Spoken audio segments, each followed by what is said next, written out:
Bonsoir, bienvenue sur Face à Face, votre émission quotidienne sur ATV Guyane. Ce soir, nous accueillons M. Jean-Luc Lewest. Bonsoir. Bonsoir, Farouk.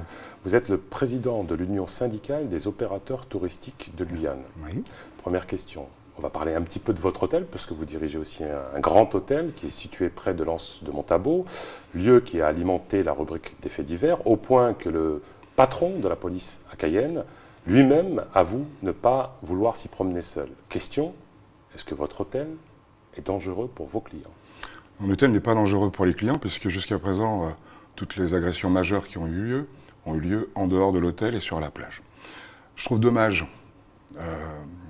les propos qu'un policier de haut rang puisse tenir en Guyane. Ça tue le commerce? Au-delà du commerce, moi je me mets à la place de la population. Si la police a peur, alors que devons-nous avoir? Que devons-nous faire? Alors, voilà, c'est ce qui me gêne. Moi, j'attendais plutôt un message de ce monsieur, plutôt combatif, plutôt dire qu'on va trouver des solutions, et de dire, qui que ce soit, il n'est pas interdit d'aller sur la plage à n'importe quelle heure du jour ou de la nuit. Et pour cela, les pouvoirs publics, nos politiques, doivent tout faire pour assurer la sécurité des riverains et également des gens qui nous font le plaisir de nous visiter. Selon vous, en tant que président de l'Union syndicale des opérateurs touristiques de la Guyane, est-ce que insécurité et tourisme sont-ils compatibles en Guyane? Écoutez, ce n'est pas le seul endroit au monde où on peut essayer de faire du tourisme et il y a le problème d'insécurité. Mais partout où il y a la volonté de faire du tourisme, on met les moyens sécuritaires en face. Est-ce que ça représente un coût aussi pour chaque opérateur en termes de vigile, d'alarme? Est-ce que ce n'est pas un frein au développement du tourisme par rapport à des investisseurs, par exemple? Vous-même?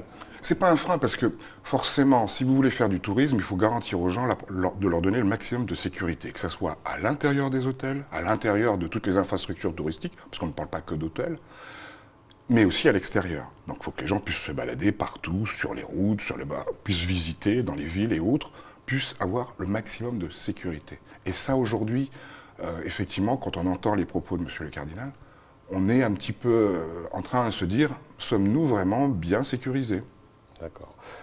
Bon, on va parler un peu du tourisme. Votre sentiment en tant que président de cette union, il y a des choses qui se passent et qui sont positives selon vous? Il y a plein de signaux positifs pour la Guyane. Il y a plein de signaux. Rendez-nous optimistes, dites-nous. Aujourd'hui, je veux dire, on a quand même une chance inouïe. On a quand même une Miss Guyane qui a été élue Miss France. C'est une grande chance pour vous? C'est une chance, on a un an pour surfer sur cette chance. On a un an pour récupérer tous, je dis bien tous, pas que certains opérateurs ou certains politiques ou autres, tous. Il faut qu'elle soit véritablement, ou que nous en servions comme un vrai porte-drapeau pour la France, bien sûr, mais pour la Guyane. En dépit de ce climat anxiogène, on se rend compte qu'il y a de nombreux hôtels qui ouvrent leurs portes. Alors deux questions, mais principalement à Cayenne, on va dire. La première, c'est est-ce que ce n'est pas uniquement une histoire de défiscalisation? Et si cette ouverture d'hôtels se poursuit, se maintient, est-ce que ça ne risque pas d'être une concurrence, puis de faire en sorte, si vous voulez, je ne trouve pas mes mots, que le marché arrive à saturation?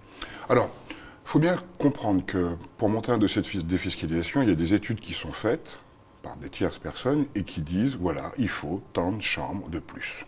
Voilà, ça se fait dans ce contexte. C'est comme ça qu'on attribue, en théorie, les aides publiques. Pour revenir aux établissements dont vous parlez, aujourd'hui, je dis, ils sont là. Ils ont été construits. Ce sont de beaux produits qui donnent de l'emploi. Ce qui donne de l'emploi. Et ça, il ne faudra jamais l'oublier. Qui sont là aujourd'hui, on va dire, ce sont les poteaux, les fondations d'une industrie touristique en Guyane, à Cayenne et ailleurs. Ces hôtels sont construits. Aujourd'hui, les compagnies aériennes, Air Caraïbes a rajouté des fréquences de vol, Air France a changé d'appareil l'an dernier. J'ai eu peur que vous ne parliez pas des deux compagnies, allez-y. Air France a ajouté d'autres sièges en changeant d'avion, donc ce qui a permis d'avoir plus, je dirais, de trafic aérien. Ça veut dire qu'aujourd'hui, toutes les bases sont posées pour faire du tourisme en Guyane.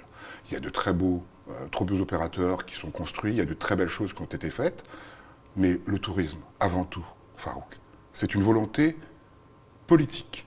Et n'importe où dans le monde où on a fait du tourisme, où on a décidé de faire du tourisme, c'est parce qu'il y a un moment, les politiques ont décidé qu'il fallait valoriser cette industrie. Vous pensez qu'aujourd'hui, vous avez l'écoute et le soutien de ces politiques confrontés à des difficultés financières? Est-ce qu'ils en font assez pour vous? J'ai juste peur que quelquefois le tourisme soit considéré comme le lobbying. D'accord. Voilà, c'est qu'on sort la pochette tourisme, c'est fait bien, et puis après on la referme, et puis on joue un peu avec. Ce n'est pas reconnu véritablement comme une force. Une vraie stratégie touristique pour vous, ce serait quoi? Une vraie stratégie touristique. Aujourd'hui, on peut dire qu'on a quand même des bases, puisqu'on a un comité du tourisme en Guyane, on a un certain nombre de choses. Mais tout ça, il faudrait associer des socioprofessionnels autour, qui donnent des idées, qu'on monte un plan d'action réel, ferme. Et pour l'instant, vous êtes un peu isolé de ces plans d'action? Non, oui, on est consulté, on est... Il n'y a pas un comité de pilotage, par exemple? Il n'y a pas un vrai comité de pilotage ou des socioprofessionnels par branche d'activité, parce que le tourisme, ce n'est pas que l'hôtellerie et la restauration, c'est quand même tout un panache de professions, et il faut associer clairement toutes ces professions du tourisme et créer vraiment un comité de pilotage avec une construction d'un plan et le chiffrer et d'en mettre le budget. Est-ce que vous êtes inquiet des plateformes numériques qui se développent et qui permettent à des particuliers de louer à d'autres particuliers? Je sais que les hôteliers, notamment en région parisienne, et à Paris principalement, s'inquiètent et dénoncent ces locations qui grèvent un petit peu le taux d'occupation de leur établissement. Alors je vais vous dire deux choses. Bien sûr, en tant qu'hôtelier moi-même, je suis un peu inquiet. Bon, maintenant j'ai qu'à rendre aussi, savoir que moi je vends du service que ces plateformes ne vendent pas. Ça c'est une chose. Mais si ces plateformes s'installent, c'est qu'il y a une visibilité, c'est qu'il y a un désir, c'est qu'il y a quelque chose. Donc ça veut dire, encore une fois, ça fait partie des fondations qu'il faudra encadrer de l'industrie touristique en Guyane. D'accord. Vous avez sillonné le monde, rapidement votre parcours, et ensuite, pourquoi vous êtes revenu en Guyane? Bon, j'ai eu la chance, de par ma profession, un petit peu d'ambition, de passer... Vous êtes né en Guyane? Je ne suis pas né en Guyane. Mais vous y étiez... Mais j'ai vécu jeune en Guyane, mes parents sont guyanais, et j'ai eu la chance, parce que quand on fait l'école hôtelière, quand on part, soit on retourne à la maison et on n'évolue pas trop, et pas trop vite, ou soit on part, on évolue, et on sillonne un petit peu le monde comme je l'ai fait. On revient en Guyane parce qu'on se dit c'est peut-être une force aussi de revenir en Guyane, d'avoir vu un certain nombre de choses. Et de l'expérience. De l'expérience. Puis du savoir, de la connaissance qu'on essaie de partager avec les autres. Et c'est vrai que finalement ça se passe bien, puisque les gens aujourd'hui souvent sont à l'écoute, essayent de savoir, essayent de connaître. Puis finalement on n'a rien inventé. Que vous fassiez du tourisme dans le Pacifique Sud, que vous le fassiez en Afrique ou aux États-Unis ou dans la Caraïbe, c'est toujours la même façon de faire les choses. Dernière question, entre votre départ et aujourd'hui, est-ce que vous avez senti une évolution notable de la Guyane? Si oui, à quel niveau? Oui, il y a une évolution. Vous parliez de produits qui se sont construits. Ce que j'aime bien, c'est qu'il y a des produits qui se sont construits, mais il n'y en a pas qui ont fermé. Ça, c'est une bonne chose.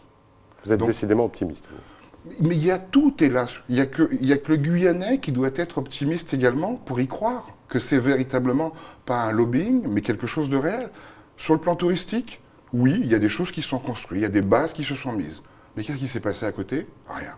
Il n'y a pas eu de vraie volonté de créer une industrie touristique en Guyane. Donc ce sera le mot de la fin, vous lancez un appel aux politiques pour être associés étroitement à une stratégie touristique pour la Guyane. Nous sommes tous avec eux. Très bien. Merci beaucoup, Monsieur Loest. Merci d'avoir suivi cette émission. Les programmes continuent sur Guyane. À bientôt.